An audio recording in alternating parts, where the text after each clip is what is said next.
আসসালামু আলাইকুম এভরিওয়ান, কেমন আছেন সবাই? আশা করছি সবাই অনেক ভালো আছেন। আজকে আমি আপনাদের সঙ্গে একটা রিকোয়েস্টের ভিডিও শেয়ার করব। এই ভিডিওটির জন্য একজন রিকোয়েস্ট করেছেন। তো এটা হচ্ছে আমি এখন তৈরি করছি মোড়া বানানোর কাঠি। এই কাঠিটি তৈরি করার জন্য বাঁশ দরকার। তো বাঁশটাকে প্রথমে আমি মোড়ার সাইজ অনুযায়ী কেটে নেব, তারপর এটাকে লম্বাভাবে সাইজ করে নেব।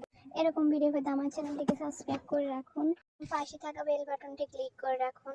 কাঠিগুলো তৈরি করতে হলে অবশ্যই বাঁশটাকে সমানভাবে কাটতে হবে, সুন্দর করে। বাঁশগুলো সমান না হলে কিন্তু কাঠিগুলোও সুন্দর হবে না।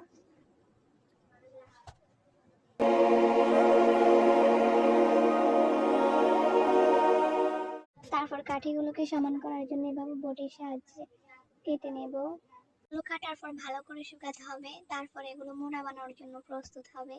এভাবেই আমরা মোড়া বানানোর কাঠি তৈরি করে থাকি। দেখতেই পাচ্ছেন আমার নানু কিভাবে কেটে নিচ্ছে। আপনারাও ঠিক এভাবেই কেটে নেবেন, এভাবেই সমান করবেন। আজকের ভিডিওটাতে কাজ করছে আমার নানু।